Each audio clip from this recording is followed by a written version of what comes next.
আসসালামু আলাইকুম রহমতুল্লাহি ওয়া বারাকাতুহ। আমরা প্রিয় যশোরবাসী, আমরা চাঁদাবাজদের বিরুদ্ধে কথা বলি, মন খারাপ করে একটা রাজনৈতিক দল। আমরা নির্বাচন কমিশনের দ্বিচারিতার কথা বলি, মন খারাপ করে একটা রাজনৈতিক দল। আমরা টেন্ডারবাজির বিপক্ষে কথা বলি, গুসা করে একটা রাজনৈতিক দল। আমরা সংস্কারের পক্ষে কথা বলি, গুসা করে একটা রাজনৈতিক দল। আমরা বলি লন্ডনে বসে ষড়যন্ত্র হয়, গুসা করে একটা রাজনৈতিক দল। লন্ডনে অবশ্যই ষড়যন্ত্র হয়। হাসিনার পতিত দূষররা একটা পক্ষ পালিয়েছে ভারতে, আরেকটা পক্ষ পালিয়েছে লন্ডনে। সুতরাং যারা ফেসিবাদ বিরোধী রাজনৈতিক দলে যারা আছেন, আপনারা গুসা করেন না। চাঁদাবাজ যদি আপনারা না হন, আপনাদের গায়ে তো লাগার কথা না। টেন্ডারবাজ যদি না হন, আপনাদের গায়ে তো লাগার কথা না। আপনারা কি সংস্কারের বিরোধী অবস্থান নিয়েছেন? যদি গুসা করেন তাহলে ধরে নিব আপনারা এই সংস্কারে বাধা দিচ্ছেন। প্রিয় তরুণ প্রজন্ম, এখানে আমার যে ভাইয়েরা উপস্থিত হয়েছেন, পরবর্তী বাংলাদেশ আমাদেরকে বিনির্মাণ করতে হবে। পরবর্তী বাংলাদেশ আমাদের সাকিব শাহরিয়ার ভাইয়েরা করবে।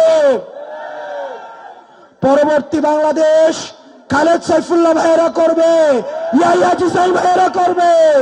তাদের হাতকে শক্তিশালী করতে হবে।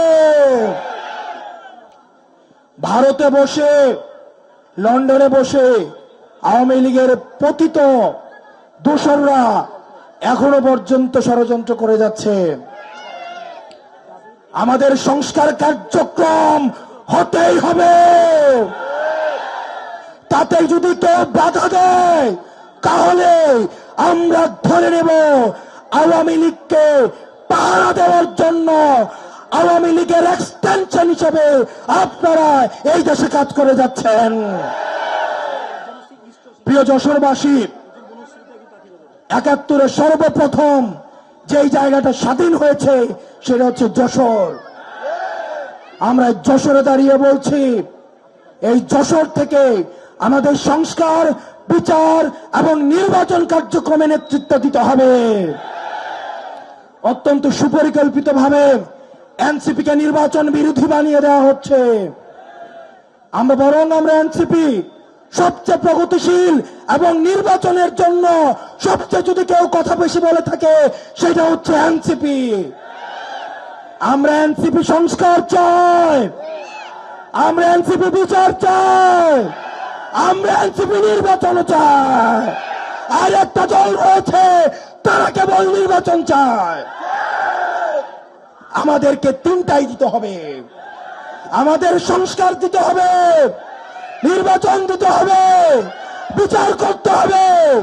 তিনটাকে একসাথে করতে হবে। আর যারা শুধু একটাই চাচ্ছে তাদের দুর্বিসন্ধি রয়েছে। তারা নির্বাচনও চায় না, তারা বিচারও চায় না, তারা সংস্কারও চায় না। প্রিয় যশোরবাসী, আমাদের ঐক্যবদ্ধভাবে আমাদেরকে পরবর্তী বাংলাদেশের নেতৃত্ব দিতে হবে। পরবর্তী যেই সংকটগুলো ঘনীভূত হচ্ছে সেগুলোতে আমাদের একসাথে লড়াই করতে হবে। আমরা সে লড়াইয়ের জন্য প্রস্তুত আছি। আলেম সমাজ প্রস্তুত আছে। ইনকিলাব, ইনকিলাব, জিন্দাবাদ, জিন্দাবাদ।